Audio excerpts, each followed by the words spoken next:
Okay, Addanki Dayakar గారు ఏంటి costume change అని MP ticket confirm? Addanki Dayakar గారు దానంతట అదే కాస్ట్యూమ్ చేంజ్ అయిన అంటే సాలికి కాస్ట్యూమ్ చేంజ్ కాదా? మీరు అప్పుడు ఢిల్లీలో ఉన్నారు, ఇప్పుడు ఢిల్లీలో ఉన్నట్టున్నారు, ఏదో ఎంపీ టికెట్ కన్ఫర్మ్ చేసుకుంటున్నానికి వచ్చారా ఏంటి అని. ఎంపీ నేను అప్లై చేయలేదు కదా రజనీకాంత్ గారు. ఎంపీ అంటున్నారు వరంగల్ సీట్ అంటున్నారు, నిజమేనా? వరంగల్ పెదపల్లి అంటే ఆల్రెడీ నాగర్ కర్నూలు అంటే ఇద్దరు పెద్దోళ్ళు రెడీగా ఉన్నారు, టవల్స్ వేసుకొని రెడీగా ఉన్నారు కదా. కాదు, అప్లై చేసిన దానికే ఇవ్వలేదు, అప్లై చేయని దానికే ఇస్తారా అనేది ఒక డౌట్. అయితే నేను అది మా సీఎం గారికి క్యాబినెట్కి వదిలేసిన, నన్ను ఏం చేయాలనేది వాళ్ళు నిర్ణయం తీసుకుంటారు. కానీ నా సినిమా ఎక్స్పైరీ డేట్ దగ్గర వచ్చింది, ఇప్పుడు ఎప్పుడు నోటిఫికేషన్ పడితే అప్పటి నుంచి ఆ సినిమా అయిపోతుంది. కాబట్టి దాని ప్రమోషన్స్ మిగతా అంశాల్లో ఢిల్లీ పెద్దలతో కలిసేది ఉంటే దాని కొరకని వచ్చా. కానీ చలి బాగానే ఉన్నది అక్కడ, వేడి రాజకీయ వేడి పుట్టింది. కానీ ఇక్కడ కొంచెం రాజకీయ వేడి పుట్టిస్తుంది మీరే. బీఆర్ఎస్ ఎమ్మెల్యేలు రీటైల్ గా హోల్సేల్ గా మొత్తం ఇటు కాంగ్రెస్ పార్టీకి రేవంత్ రెడ్డి క్యాంప్ ఆఫీస్ వైపుకి తిప్పుతున్నారు అని అంటున్నారు. వేడి మీరే పుట్టిస్తున్నారని.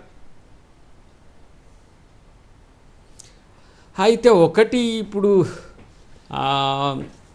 కొంచెం ఎత్తుగడ రాజకీయాలు ఊపందుకున్నాయి వాస్తవానికి. వాళ్ళేదో కవ్వింపు చర్యలు చేసినప్పుడు మా వాళ్ళు కూడా కవ్వింపు చర్యలు చేసినట్టు కనబడతారు. కానీ ఏం కవ్వింపు? 8 మంది ఎమ్మెల్యేలు షిఫ్ట్ అయిపోయినట్టు ఆల్మోస్ట్ బీఆర్ఎస్ నుంచి కాంగ్రెస్కి. ఇంకో 8 మంది లైన్లో ఉన్నారంటున్నారు. పార్లమెంట్ ఎన్నికలు అయిపోయే లోపల ఇంకో 8 మంది, అంటే టోటల్గా 15-16 మంది వస్తారంటున్నారు. ఆ తర్వాత పార్లమెంట్ ఎన్నికలు అయిన తర్వాత ఇంకో 10 మంది అంటున్నారు. ఏంది వీళ్ళందరినీ తీసుకెళ్ళి ఎక్కడ పెడదామని? వాళ్ళని కలవమనండి సార్, కాంగ్రెస్ పార్టీలో కలవమంటున్నాం. మేమేమన్నా బీఆర్ఎస్ మాదిరిగా కాంగ్రెస్ పార్టీ ముఖ్యమంత్రి కాంగ్రెస్ పార్టీ కావచ్చు, కానీ ముఖ్యమంత్రి అందరికి కదా. కాబట్టి ఆ క్రమంలో కలుస్తారు. దాన్ని వెనుకటికి మన కేసీఆర్ గారు కాక అభివృద్ధి కోసం సంక్షేమం కోసం ప్రజలు తరుముతుంటూ వస్తున్నారని మేమేమి చెప్పడం లేదు. సభాసాక్షిగానే చెప్పిండ్రు మీకు. ఎప్పుడు ఏ పని అవసరం ఉన్నా ముఖ్యమంత్రి తెలంగాణ ముఖ్యమంత్రిగా భావించండి, కాబట్టి మీరు ఎప్పుడు ఏ అవకాశం కొరకు వచ్చినా నేను సహకరిస్తా అని చెప్పడం జరిగింది. కాబట్టి దానిలో భాగంగా తప్పితే వాళ్ళేం పార్టీలు మారి రావడం లేదు.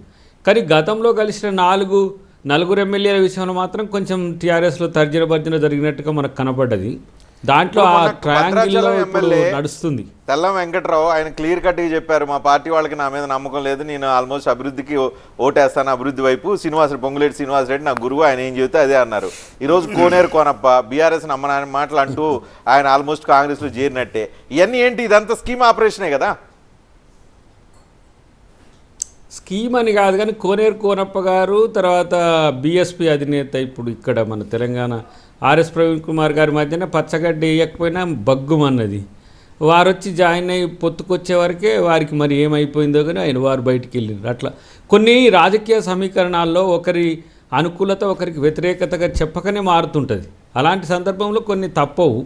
సరే, పార్టీ మార్పులు చేరికలు మేమేం వ్యతిరేకించాం, కానీ అట్లని చెప్పి రాజ్యాంగ వ్యతిరేకంగానో ఉన్న పలంగా ఉన్న ఎమ్మెల్యేలందరూ మా వైపు రమ్మని అనే అవకాశం అయితే అధిష్టానం కల్పించదు. ముఖ్యమంత్రి 2004-2009 మధ్య అప్పటి కాంగ్రెస్ ముఖ్యమంత్రి రాజశేఖర్ రెడ్డి, అప్పుడు బీఆర్ఎస్, అప్పుడు టీఆర్ఎస్ కున్న ఆ పార్టీ ఎమ్మెల్యేలని ఏ రకంగా ప్రయోగించి ఆ పార్టీ అంటే కాంగ్రెస్లో చేరకుండా బయట నుంచి అప్పుడు టీఆర్ఎస్ని కేసీఆర్ని తిట్టించి ఏదైతే రాజకీయం నడిపారో సేమ్ అదే తరహా రాజకీయం ఇప్పుడు నడిపిస్తున్నారంట కదా.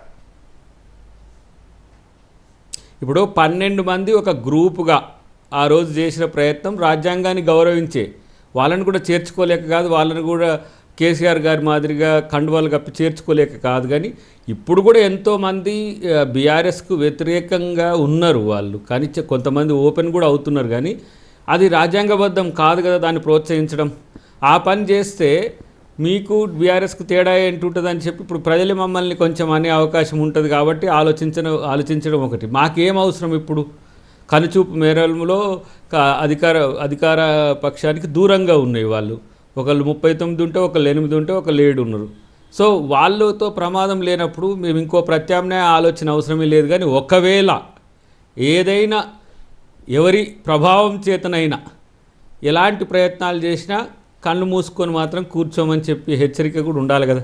లేకపోతే వాళ్ళు కూడా కొంచెం అప్పుడప్పుడు ఆలోచిస్తున్న తీరు అంటే కేటీఆర్ గారు మాట్లాడింది కానీ లేదంటే మనోడు కడియం శ్రీహర్ గారు మాట్లాడింది కానీ ఇటువైపు రాజాసింగ్ మాట్లాడింది కానీ ఈ రోజు గతంలో ఒక ఫ్రెష్గా చర్చ లక్ష్మణ్ అన్నారు జరిగింది. ఎన్నికల వాళ్ళు తర్వాత ఎంతో ఏమేమి జరగచ్చు, డబుల్ ఇంజిన్ సర్కార్ రావచ్చు అని. ఏమో చెప్పలేము, బీజేపీ వాళ్ళు అందరూ వచ్చి కూడా కాంగ్రెస్లో ఉంటారేమో, అది కూడా సాధ్యం అవుతుంది. సో అది జరగకుండా ఉండాలంటే మోడీ మీరు ఎమ్మెల్యేలు ఓడిపోతాడేమో. లాక్కోవాలి, బీఆర్ఎస్ ఎమ్మెల్యేలని. ఎమ్మెల్యేలు నాక్కోవాలని అంటలేదు, మా జాగ్రత్తలో మేము ఉండాలి, మా వాళ్ళతో ఎవరు ఏ విధంగా ఉంటున్నారు అనేది కూడా ఒక అంశం ఉంటుంది తప్పకుండా. కానీ అట్లని చెప్పి మా వాళ్ళు ఇంత సంతోషంగా ఉన్న క్రమంలో ఇంకోవైపు చూడాల్సిన అవసరం రాదు. వేరే వాళ్ళు ఇటువైపు చూసినా ప్రభుత్వం అనే దృష్టితోనే చూడాలని అనుకుంటాం మేము. మా పార్టీలోకి వచ్చి కారు గుర్తుతో గెలిచో, పువ్వు గుర్తుతో గెలిచో, ఇంకో గుర్తుతోనూ గెలిచి కాంగ్రెస్ పార్టీకి వచ్చి సేవలు అందేమని చెప్పి మేము గుడ్డిగా చెప్పే ప్రయత్నం అయితే చేయం. కానీ ఆ పరిస్థితి కూడా ఉంటుందని నేను అనుకోను. మా ప్రభుత్వం చాలా నిలకడగా నిజాయితీగా పనిచేస్తుంది కాబట్టి అందరూ ఆదరిస్తారు. ఎమ్మెల్యేలు కూడా, ఇతర పార్టీల ఎమ్మెల్యేలు కూడా వచ్చి మాతో కలిసి పనిచేసుకొని వాళ్ళ పార్టీతో వాళ్ళు ప్రజాస్వామ్యయుతంగా ఉండొచ్చు. రైట్.